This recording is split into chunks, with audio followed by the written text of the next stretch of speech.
también están estos aquí. ¡Cortos! Yo no traigo armas. Vengo de la tierra.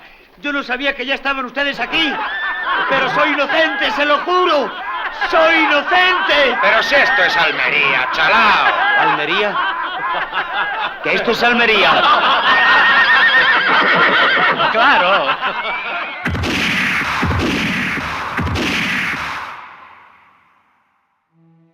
Se murió solo, tal vez, tal vez. Eso es lo que pasó aquí, mister. Eso es lo que pasó aquí. Se acabó todo. Pues se acaba y se deja y se olvida. Pierde como un trozo de ti. Me acuerdo.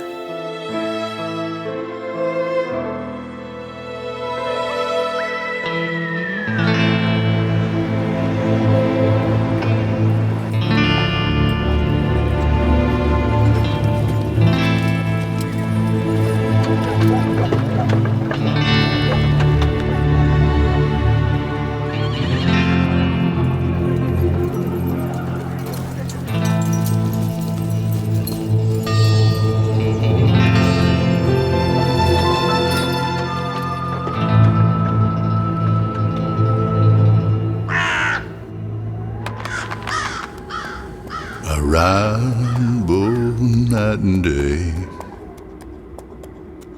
I don't like to look behind me.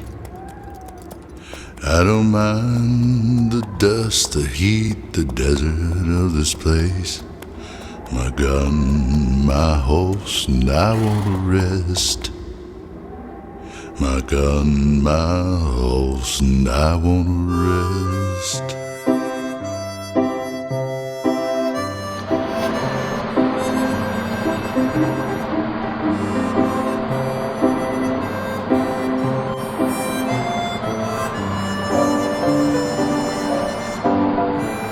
Fuimos a Almería porque todos decían que el paisaje era espléndido. Pues encontrarte con los decorados del oeste, ¿no?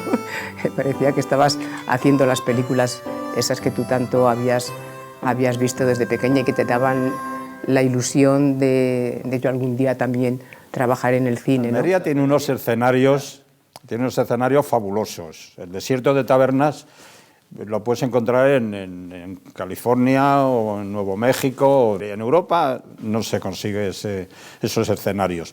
Y claro, para el western era ideal, ¿no? No solo el paisaje geográfico, sino yo diría que el paisaje humano, porque claro, nos encontrábamos unos tipos físicamente muy parecidos a los que más o menos sabíamos que existían en la frontera entre Estados Unidos y México. Los gitanos es que eran cojonudo, porque podían hacer de mexicanos, de indios, de todo. Y además, casi todos, no todos porque también hay mucha leyenda, pero casi todos eran buenos caballistas. El western, que es un género americano por excelencia, porque es la historia de Estados Unidos, conoce una variante en los años 60 llamada Spaghetti Western, que nace en Italia, y en las afueras de Barcelona, en Esplugas, el productor Alcázar construye un poblado western y ahí se ruedan muchísimos westerns, de esos westerns de serie B, se ruedan en 3 semanas, con directores italianos y españoles. Y cuando el western barcelonés declina, en Almería surge una continuidad, porque por una razón, porque los extras en Almería cobran muy poco. Es un proletariado barato. Ni teníamos televisión, ni teníamos radio, ni conocíamos lo que era un postre, ni lo que era una Coca-Cola, es decir, prácticamente era lo básico, fundamental. En aquellos años Almería pues, prácticamente era la penúltima población española, provincia española en renta per cápita, donde todavía se sufrían las secuelas de la guerra civil.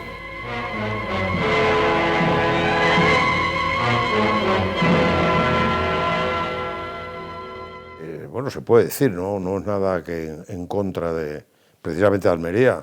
Atrasados estábamos. Esto era la época de la dictadura, había tristeza, había una serie de cosas que no nos dábamos cuenta. En el año 40, de una población estimada de Almería capital de 40.000 personas, 13.000 vivían en cuevas. Esos son datos terribles, terribles.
The oppression, the hate, and the evil govern this land where blood flows through its streets. I hear the cries of clear water and the pure air. My gun, my hose, wanna rest. My gun, my hose, wanna rest. Estaba la vida fatal. Estaba la vida muy mala, muy mala. Nos habíamos quedado un poco desubicados allí en un rincón en el sureste español, donde las actividades principales que estaban empezando a decaer, como la explotación de la uva, que era de vital importancia. Fue muy traumático porque originó que muchos miles de almerienses tuvieran que emigrar pues, a Sudamérica, tuvieran que emigrar al norte de África. Se vivía pues, del cultivo de cereales, de la recogida de palma, del collo, del esparto, en fin, de las minas de Rodalquilar.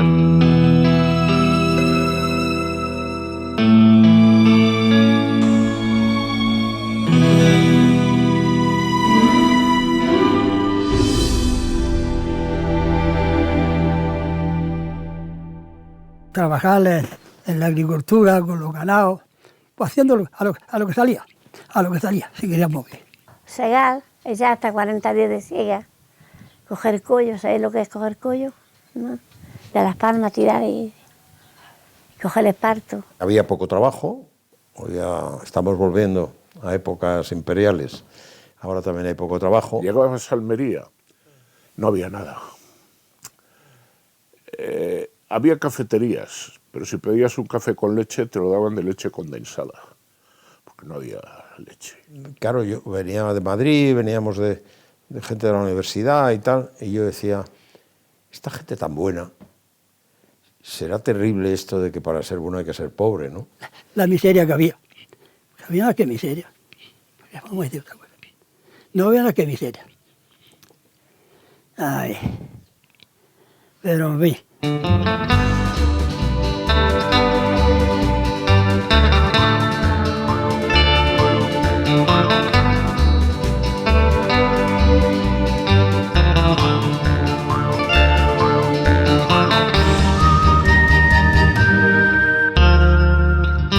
Realmente el cine fue la primera bocana de aire fresco, de eclosión de Almería, de apertura hacia el exterior. Eso dio de comer a mucha gente, porque unos porque eran maquilladores, otros porque eran figurantes, muchos figurantes. Hacía escenas en las que tenía que haber 700 personas.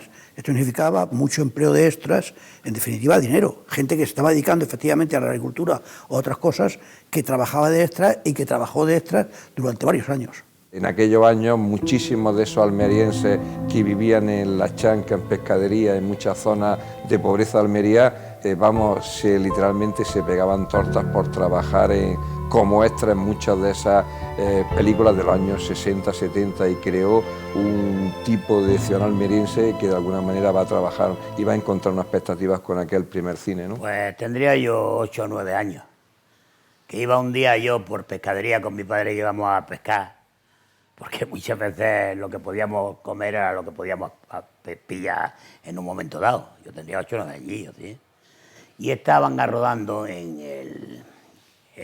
por Pescadería una película que se llamaba Ojo por Ojo. Dirigida por André Callat y que se estrena en el año 57, y es esa la película culpable, entre comillas, de que los paisajes almerienses se conozcan en el mundo entero. Todo esto era dinero.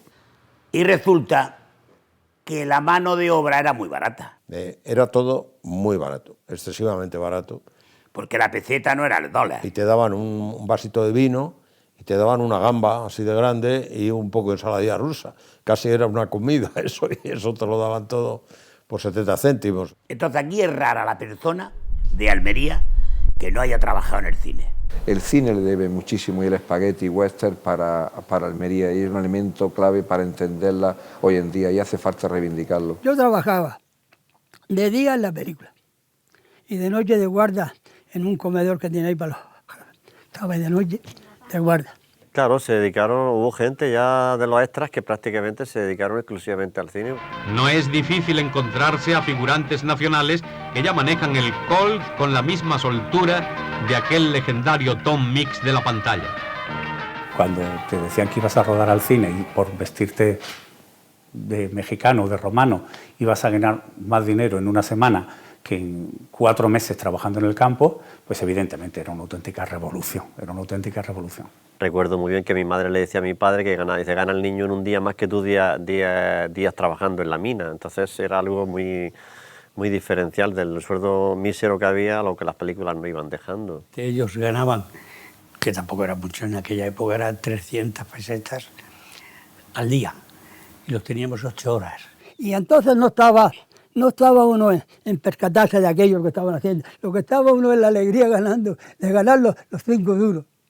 No estaba uno pendiente a ciertas cosas. Yo me acuerdo de haberme metido en las caravanas que traían los actores y actrices, no sabría decir si era un actor u otro, y te daban una buena propina por comprar el paquetillo de tabaco que le iba y le llevaba, en fin, y era un medio más de vida para los niños, y además de ello, pues nos vestíamos de mexicano con una ropa blanca, en fin, el sombrero de palma, y ahí estábamos todo el día hasta que aparecíamos en una cena de estas, de montón, en fin, de hacer un poco de todo.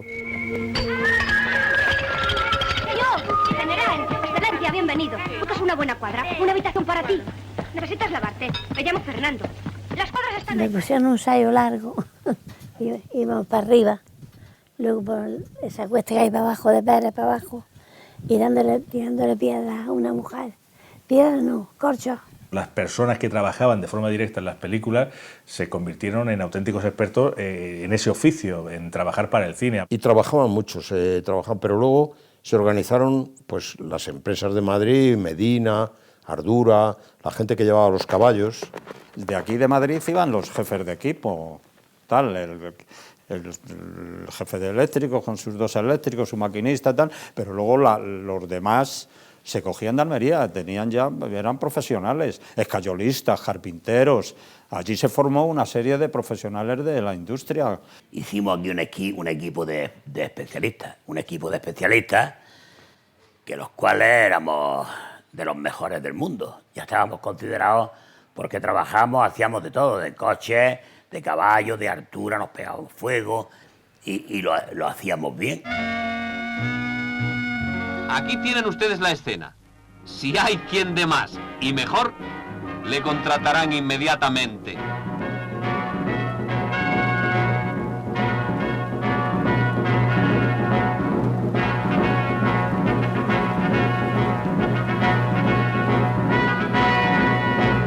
Cuando hablan del cine como si fueran unos que buscan subvenciones, siempre se olvidan de que el cine acarrea montones de puestos de trabajo especializados, con profesiones muy serias y que hay que dedicarle mucho tiempo, y que a su vez mantienen familias, o sea que por cada...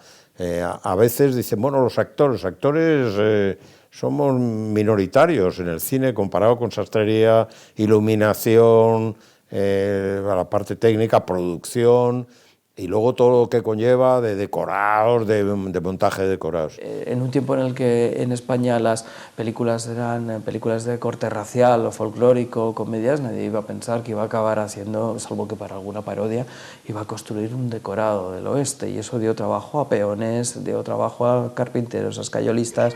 De ahí la proliferación de poblados del oeste, donde en no más de una docena de años se rodaron un par de centenares de western.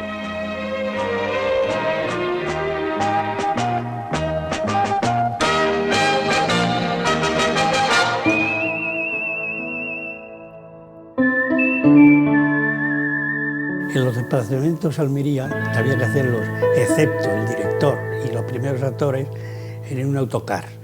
Con lo cual te metías en un autocar, las carreteras tampoco eran así, de todo el país en sí, y eran 12 horas de autocar.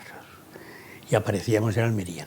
Desplazarse desde Madrid a Almería era un auténtico infierno.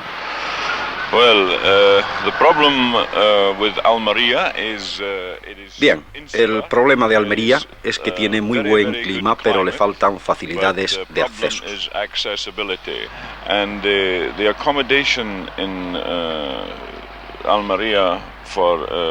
El lugar es bueno para la gente que trabaja en el cine. Sin embargo, no es tan cómodo como otros lugares de España. Hoteles había uno que me parece que eran 3 estrellas, me parece, y lo demás eran prácticamente pensiones. De hecho, yo la primera vez que fui, el hotel estaba lleno absolutamente, porque ese hotel iban desde Sean Connery hasta Brigitte Bardot.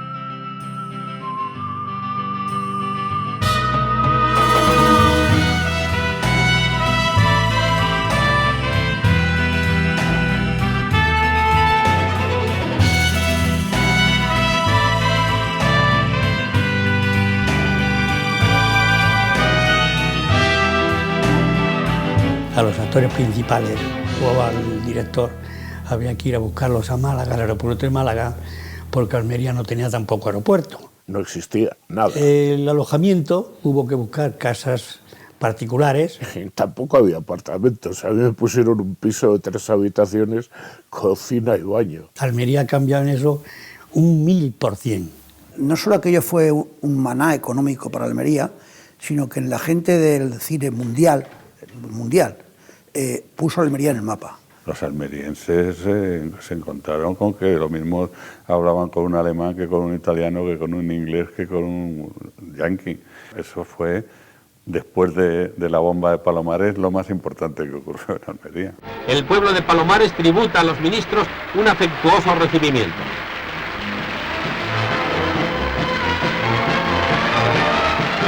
Como parte del programa previsto, y para demostrar con el ejemplo que no existe peligro de radioactividad en esta zona costera, el ministro señor Fraga Iribarne, el embajador de Estados Unidos y el jefe de la región aérea del Estrecho se dan un buen baño, pues así lo permite la benignidad del clima a pesar del invierno. El ministro y el embajador nos dicen adiós al salir del agua. El cine, dentro de la misma política del franquismo, era un elemento de apertura al exterior, un elemento de alguna manera de aliviar esa presión ideológica que se le tenía a España. Pero los almerenses no vino fenomenalmente porque hubo una protección y un montón de ayuda en aquellos momentos. A cambio de la ayuda estatal, que abarca desde la reducción de impuestos a la concesión de créditos oficiales, se exige la construcción de instalaciones permanentes con un mínimo de 400 metros lineales de fachada, adaptables con un promedio de 9 metros de altura. Es más, creo que de alguna manera el régimen fue bastante laxo después, en el momento en el que las películas del Eurowestern y el Spaghetti Western entró en unos temas de violencia potentes, porque llegó un momento que se entraba en censura y también había una cierta simpatía porque el western se identifica con lo americano y estaba Palomares, estaba Torrejón, estaban muchas cosas, ¿no? Y bueno, teníamos la herencia de los tiempos Marshall, ¿no?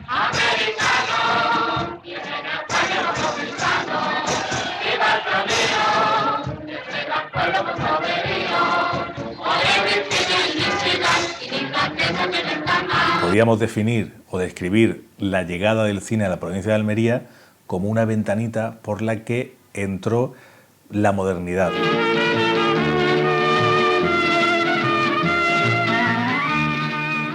Almería tiene remota historia, pero la población actual se despliega en nuevos barrios con fisonomía de moderna urbe. El corazón de la ciudad es la Avenida del Generalísimo, abundante en comercios, edificios públicos y recientes construcciones. Se empezó a ver una infraestructura hotelera, se inauguró el aeropuerto, se inauguró el Gran Hotel. Almería cambió de la noche a la mañana. El jefe del Estado, Generalísimo Franco, se desplaza a Almería para proceder a inaugurar el aeropuerto recientemente terminado. Está situado a 8 kilómetros de la ciudad. Tiene una pista de 2.400 metros de largo por 45 de ancho, lo que permite el aterrizaje de grandes aviones tipo DC-8. La ciudad poco a poco tuvo que dar esa respuesta desde lo público y desde la iniciativa privada, pues con la construcción de hoteles. Los principales y primeros hoteles en la provincia de Almería surgen en este periodo. El Gran Hotel, que era el que de ahí han desfilado Raquel Well, Úrsula Andrés, Alain Delon, Anthony Quinn. La mínima y primera infraestructura turística y hotelera y la construcción del aeropuerto se lo debemos sin duda al cine.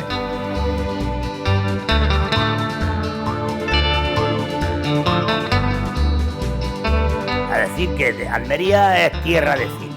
Almería es la costa del sol, no es Málaga.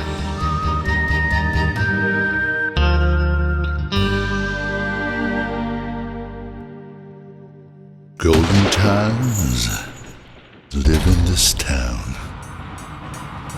Love abounds, prosperity has arrived. But my gun, my horse, and I never rest. I learned that the past has sealed my fate. I learned the past has sealed my fate.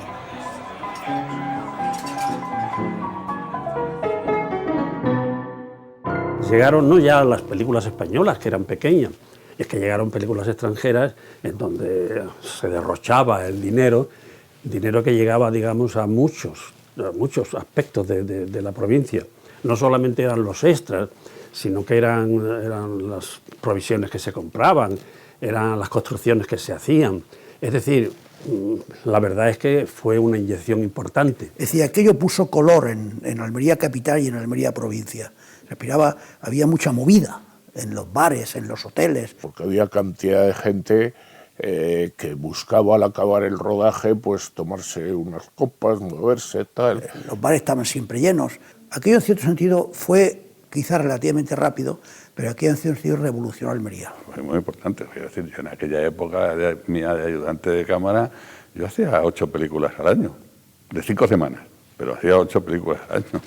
Porque además era un trasiego continuo de películas. Por las noches, cuando terminaban los rodajes, tenían que juntarse los jefes de producción, los ayudantes de dirección de las películas que se estaban rodando aquí, pues para ver qué localización iba a usar uno un día, qué número de caballos necesitaba otro, qué número de extras necesitaban para poder compaginarlo todo, porque fue un boom en Almería tremendo. Y cuando querías rodar en un determinado Rambla, tenías que desplazar a alguna persona o dos como guardas para decir, no, aquí estamos nosotros.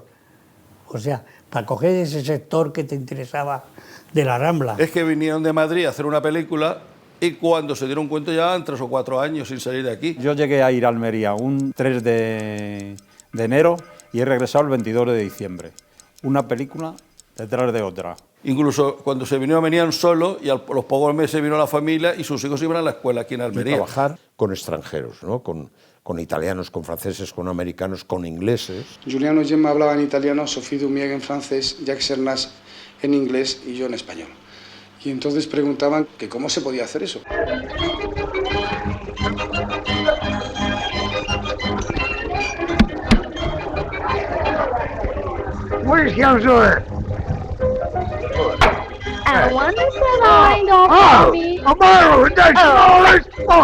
Cuando el francés dice oui, hombre, yo sé un poquito, ¿no? Idiomas, pero en fin, cuando el francés dice oui, pues ya estás preparado. Y cuando el inglés dice yes, pues dice me ha tocado, comienzas a hablar y fuera. Pones cara de western, de sheriff, sombrero, purito.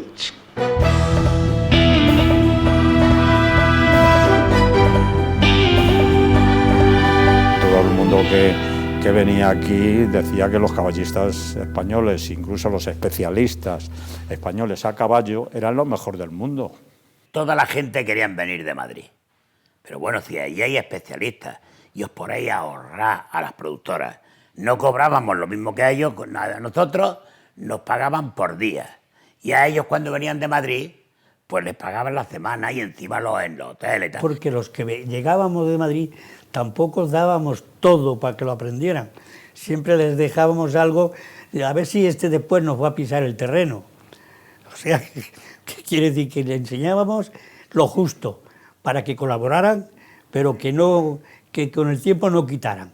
Así de claro. Y luego, cuando había que hacer algo de verdad, de acción, estaban los de Almería para responder. Pues otra de las cosas que más me llamó la atención de Almería era la luz, que era una de las cosas que más les gustaba a los americanos. A mí me parecía excesiva, tienen excesiva luz, tienen excesivas horas de luz, que eso hacía que tuviéramos que trabajar excesivas horas, porque había luz siempre. Aquí en Madrid, o de Madrid para arriba y tal, enseguida decían a las 7 de la tarde, dicen, no, que ya se va el sol, allí no se va el sol nunca, ¿no? El sol es Almería. Pues rodábamos hasta las 8:30 o las 9 de la tarde, con lo cual se hacían 12 horas, que por aquella época no se pagaban las horas extras. Yo tengo un recuerdo terrible, que es que has terminado de rodar, han cortado para comer, me he quitado las pistolas, me he quitado la chaqueta, y dices, venga, a rodar. Ese momento que te vuelven a pegar el bigote, te pones otra vez las pistolas encima, sales al sol, te montas a caballo y a galopar por la Rambla, no se puede explicar, no se puede explicar.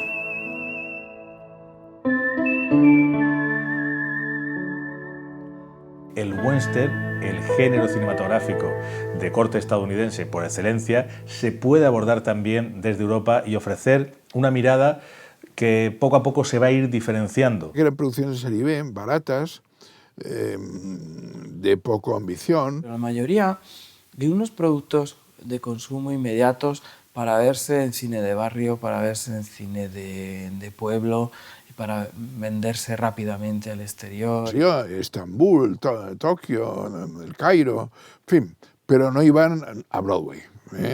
Ni a los Campos Elíseos, era cine de serie B, que llamamos. Además, lo que se pedía, que fuera mimético, que rodaran las películas deprisa y que se vendieran deprisa y que se proyectaban deprisa. Los propios cines les pedían películas. Las coproducciones que se hacían entonces, que desde el punto de vista económico eran interesantes, desde el punto de vista artístico no lo eran. Se hizo mucho western que era realmente malo, muy malo. Ya recordáis la frase de Leone, que decía, usted es el creador de un género, usted ha creado algo totalmente distinto y nuevo, usted es el padre, y él dice, solo soy el padre de un montón de hijos de mala madre que están haciendo un cine muy malo, ¿no? El western que hago yo es un western visto para los ojos de un europeo, que creo ser mucho más indagador, porque yo soy por el asunto que un director tiene que ser siempre extranjero por descubrir un país. Leone es un poco el padre del spaghetti western hecho con dignidad. Sacó una nueva forma de ver el cine del oeste. Quitando Romero Marchel, los que aportaron importantes temas como realización a los italianos, y hacen un mundo desconocido para los americanos que llegan a copiarnos. Sí, eran originales porque tenían un aire distinto y un concepto insólito en comparación con los westerns americanos de esa época, que estaban muy vistos, porque seguían haciendo la misma cosa una y otra vez, y este era un enfoque muy nuevo, muy fresco. Y 4:29. ¿Qué te pasa, muchacho? Nada, viejo. Que no me salía la cuenta. Pues ya se ve que los ayudantes de León habían oído las localizaciones del Cabo de Gata, Carbonera y demás, y entonces pues decidieron localizar esta zona, y bueno, concretamente este pueblo Albaricoques pues era el típico pueblo mexicano donde prácticamente el director se encontró todo hecho, no hubo que prácticamente hacer ningún decorado, tenía el decorado auténtico mexicano. Claro, es donde localizó Leone, donde localizaron Duccio Tesari, donde localizaron Sergio Soliman, todos los italianos, ¿no? Sergio Leone se encontró que en aquella época habían muerto familia, tanto hijos como maridos, y esas mujeres que trabajaron de extras, pues él les respetó el luto que ella llevaba y ellas trabajaron con su ropa de todos los días, ropa vestida de negro, que era el luto que llevaban por las familias que habían fallecido, sí.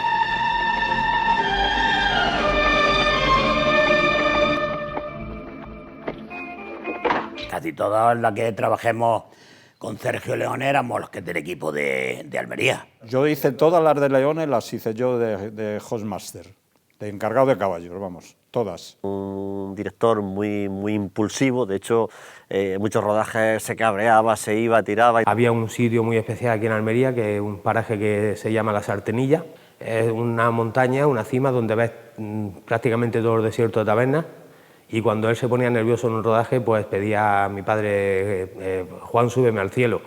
Subir al cielo era subir allí, sentarse un rato, relajarse y con la misma bajar a seguir con su trabajo. Leone modifica los cánones, los códigos, los rígidos códigos establecidos en el western clásico estadounidense, donde tenemos el referente de John Ford, y en el contexto histórico del western, Sergio Leone esculpe su cine y ahí encontramos esos famosos primeros planos de los ojos, la música de Ennio Morricone.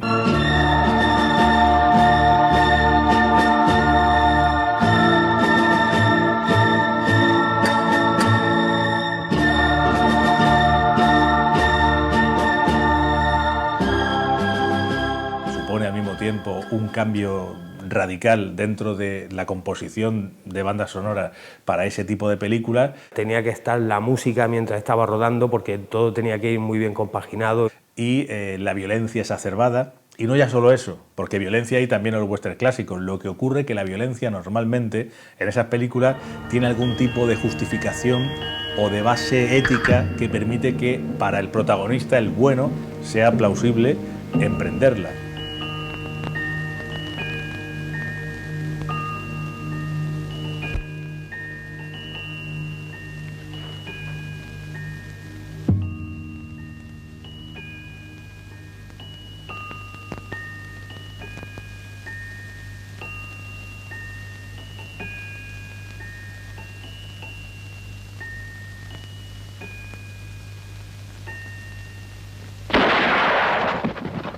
Aquí no, aquí la violencia se convierte casi que en un lenguaje, en una forma de vida. Porque me habrán matado unas 5.000 personas, yo he muerto 150 veces.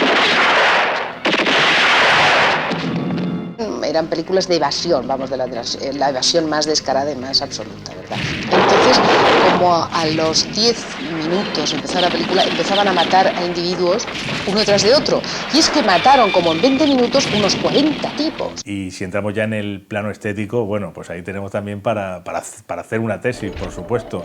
La figura estilizada con ese poncho mítico, con reminiscencias a los emperadores romanos, que viste un desconocido por entonces, Clint Eastwood. Yo fui a por el poncho a Níjar para probarle un poncho.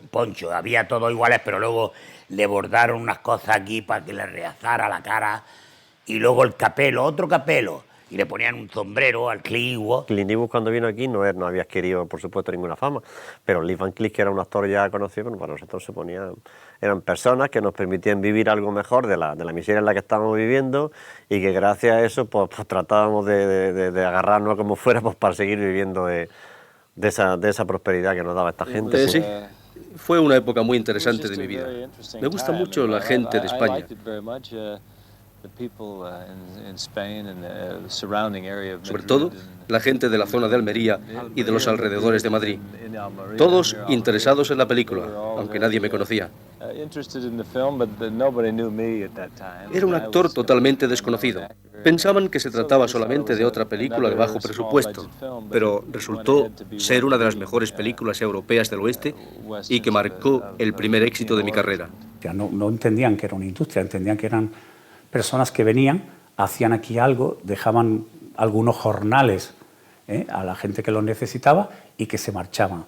No entendieron la parte intelectual del tema. Íbamos a un sitio que se llamaba Manzanilla, que era el único sitio así y tal donde iban actores americanos y tal, por ver cómo eran, ¿no? Iban todos con un vaquero y una cabra. Suponía para mí una gran ilusión, porque allí se rodaba a todas horas, estaban todos los actores que venían de fuera, ¿no? Gente alta, guapa, dinámica, divertida, con dinero. Y bueno, pues los he conocido su comportamiento, he conocido su profesionalidad. Tanto una Gina, que era un poquito caprichosa, ¿no? O un James Mason, o un Chuck Connor, cualquiera de ellos. Yo creo que veían que nos estábamos moviendo, pues igual que se podían mover en Estados Unidos rodando una película, que había más pobreza en su entorno, por supuesto que estábamos en España, pero ellos veían que aquello funcionaba muy bien. Recuerdo sobre todo que con Clint Eastwood o con Lee Van Cleef, que me unió una amistad apreciable, pues no les oí protestar a ninguno. O sea, que a la fuerza ahorcan. Es como cuando yo me he tenido que vestir de romano a 6 grados bajo cero en la presa del Atazar. Un caballo murió de pulmonía. Los actores somos más duros. Las grandes estrellas, al momento que rodaban, era cuando le daba el sol. El resto estaban con su caravana, con su agüita fresquita y rodeado de facilidades, lógicamente, ¿no? No era nada raro una película donde los americanos tenían roulots y los españoles no, o tenían una para todos. Madre de Dios, la de polvo que me he comido yo en las Ramblas de Almería. Los americanos era muy raro que no montaran a caballo. Lee Marvin montaba mejor que el que le habíamos puesto de doble y no quería que le doblaran. Y le pasaba igual a Cliff Eastwood, eran tíos que montaban a caballo, porque además yo creo que la procedencia de ellos, casi todos ellos estos, procedían de especialistas. Cuando Lee Van Cleef terminaba el rodaje, se iba tomándose un ginger ale en el coche, mientras que Clint Eastwood se iba haciendo deporte y comentaba, ¿cómo es posible que un tío con lo bien que se está aquí en el coche vaya haciendo deporte y tal? Y luego el cigarrillo se lo pusieron con vista porque él no pronunciaba bien el idioma, no vean la que el inglés cerrado. Porque antes solo se me conocía en los Estados Unidos, en Inglaterra, en Australia y en algunos otros países por las series de televisión que había hecho, pero no se me conocía en absoluto como actor en películas importantes hasta que hice esas películas. Lo hicimos nosotros aquí actos. Y el cigarrillo le iba cortando para que se hiciera como especie de una cigarrera aquí, manchado, para que luego en el doblaje de los idiomas las frases que él decía que cayeran simpáticos por aquí. Oye, es que no está... That I thought I might just tag along on your next robbery. Y hoy, Clint Eastwood, que para mí es uno de los mejores actores que yo he conocido en la historia, como actor y como director. Para mí, ¿eh? Y es decir, que aquí, por lo visto, se aprende bien.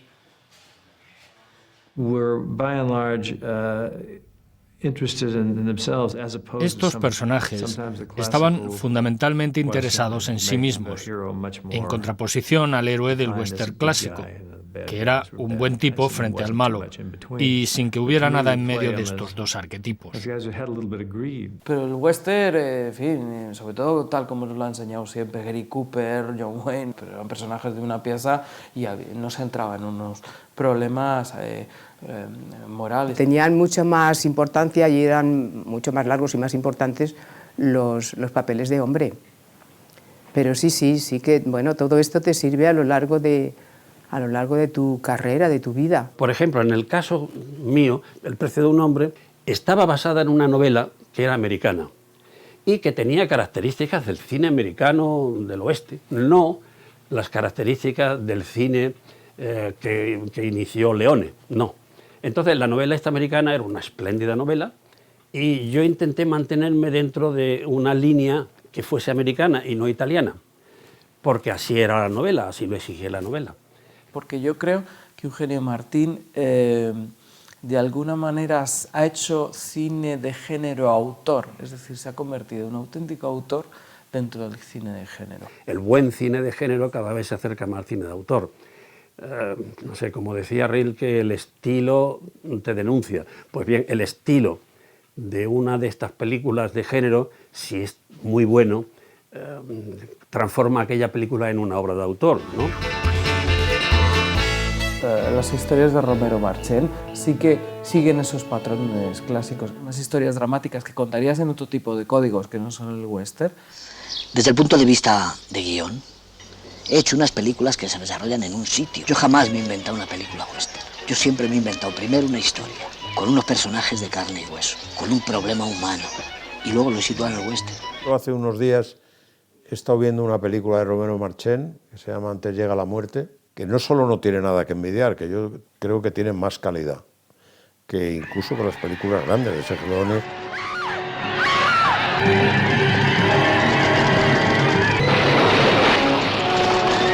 Películas magníficas, además de movimiento de masa, sorprendente.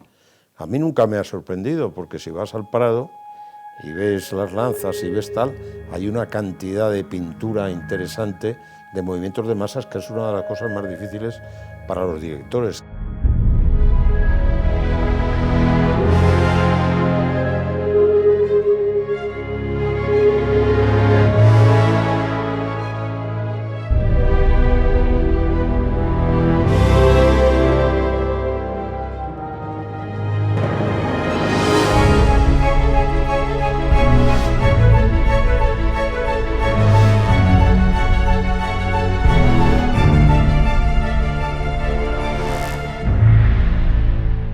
Películas que se han rodado en Almería, La Acción, y es maravillosa, maravillosa, porque hemos tenido los mejores, la gran suerte de tener los mejores maestros de la industria, porque tuvieron unos profesores magníficos, son los que trajo Broston, los que alguna película americana como Patton o tal.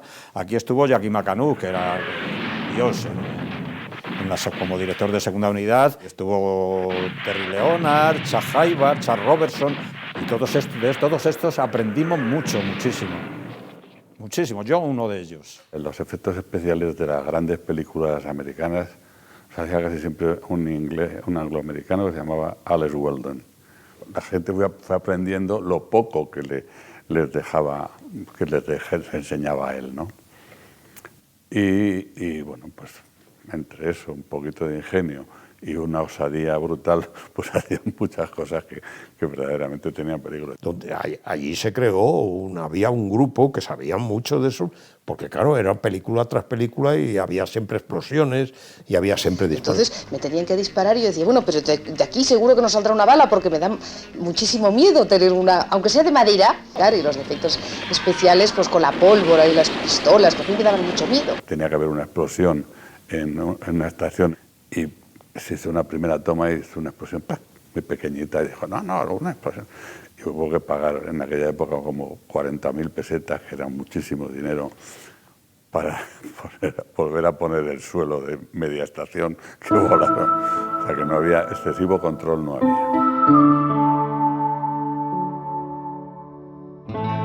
Muchos actores españoles de segunda fila se ganaban la vida porque había la confusión del western de frontera, el western americano-mexicano, ¿no? Y había muchas caras españolas que eran aparentemente mexicanas, ¿no? Y Fernando Sancho era un actor que hizo mucho de mexicano con sus bigotes, era el malvado, etcétera, etcétera, ¿no? Y siempre me han llamado para lo mismo, para hacer un mexicano, el burlón, el borrachín. Un caso muy interesante, por ejemplo, es el caso de Álvaro de Luna.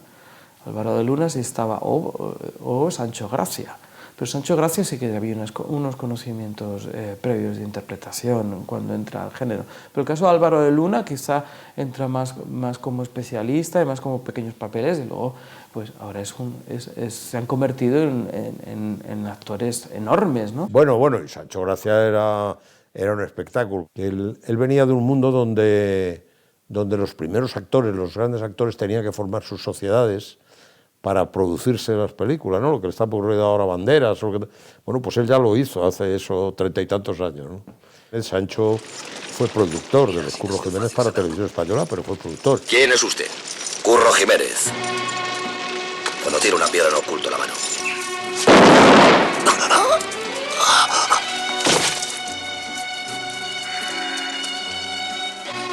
Porque todos han pasado por el western. En un western puedes encontrar a Marisa Paredes. El primer papel de Marisa Paredes fue haciendo de India en un western. Y José Luis López Vázquez, José Bódalo, María Isbert, Mónica Randall, Charo López, en fin, porque todos han pasado por el western.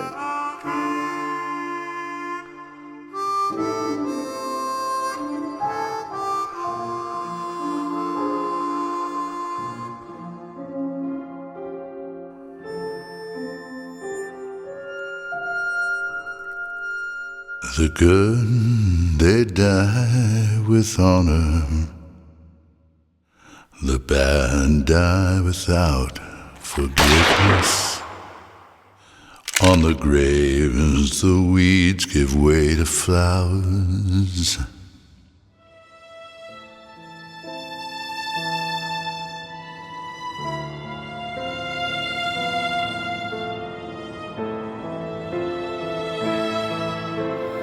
Se murió solo, tal vez, tal vez.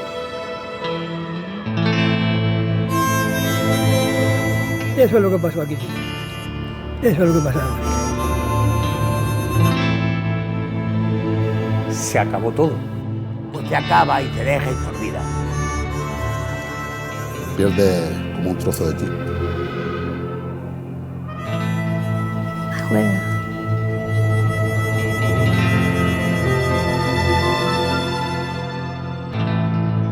Lo más fácil es pensar que sencillamente de pronto hubo tal empacho de spaghetti western. Desaparece yo creo que fundamentalmente porque el género se agota. Pero es que había pasado con el peplum y pasa después con cierto terror italiano y cierto terror español.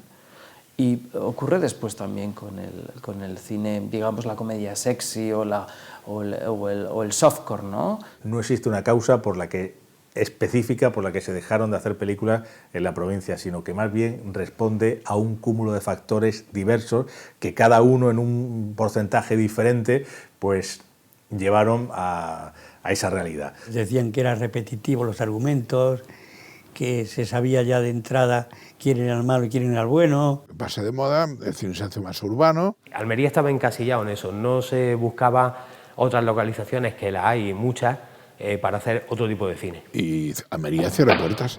Lo que pasa es que también hubo un momento que salió otro boom de cine, Spielberg, Tiburón, Encuentro en la tercera fase. Cuando vimos las primeras películas de la Guerra de las Galaxias, sin ir más lejos, muchos dijimos, esto va a ser la muerte del western y del cine de aventura de exteriores. Pero mi teoría es que aquellos fusilamientos que hubo en los últimos tiempos del franquismo, los 5 que fusilaron,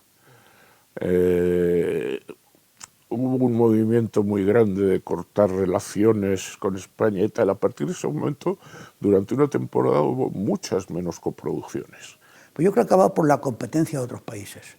En lo tocante al clima, han surgido platós más o menos naturales en Marruecos o en Túnez.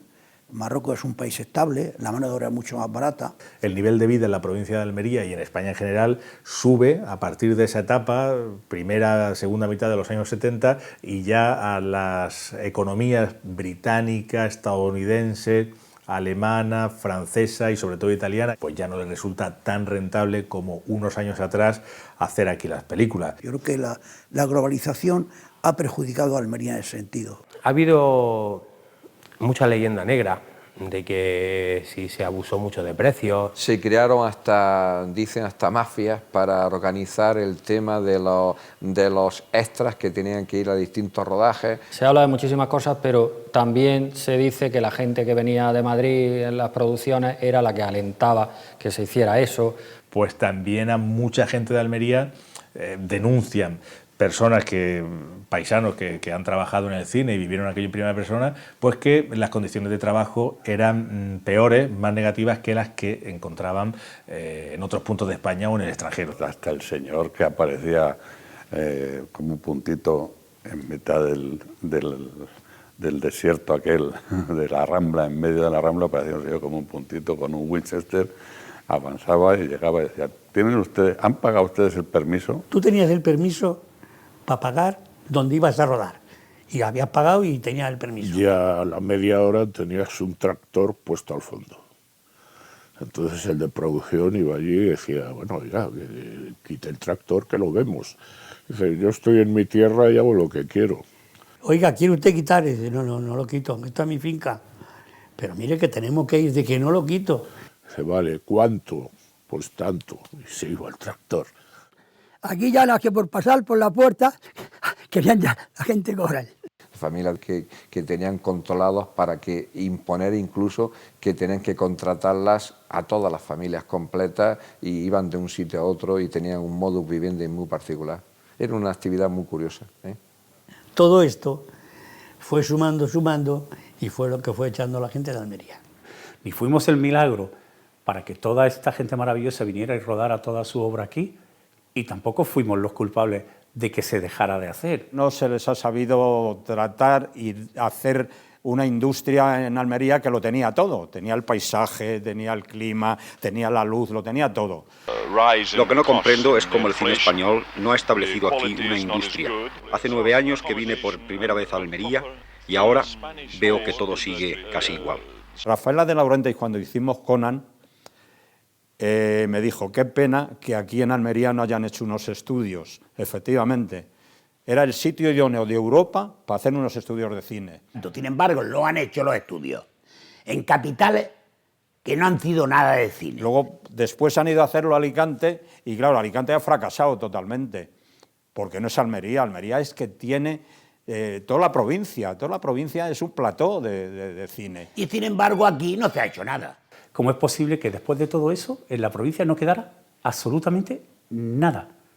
Ni un pequeño estudio, ni técnicos formados, ni infraestructura de ningún tipo, salvo unos poblados del oeste olvidados que afortunadamente se recuperaron para dedicarlos a la industria turística.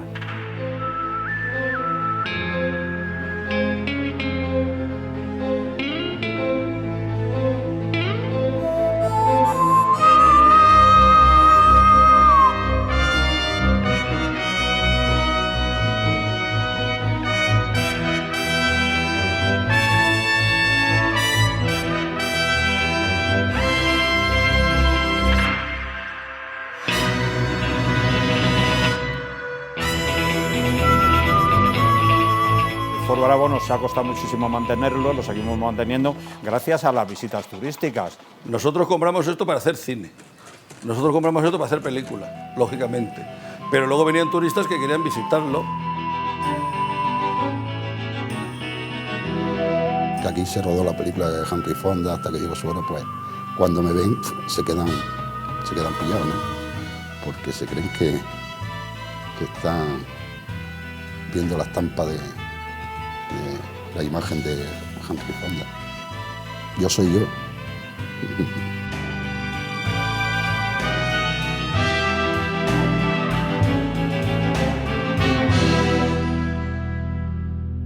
Normalmente suelen visitarse más los poblados que otros monumentos históricos mucho más importantes que tenemos en Almería. Por tanto, son el vestigio, bajo mi punto de vista, más romántico y más hermoso que puede quedar de aquella etapa del cine, especialmente del western, lógicamente.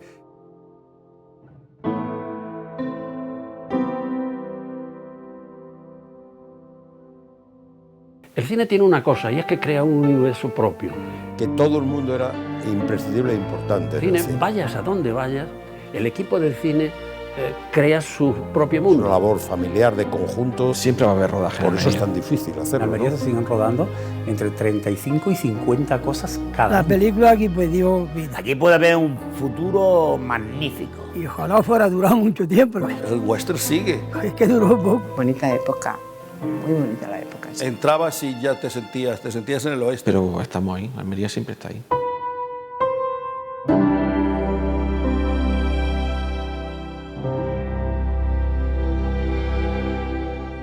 I ride both night and day. I don't like to look behind me. I don't mind the dust, the heat, the desert. Times change, and now it's time to leave again.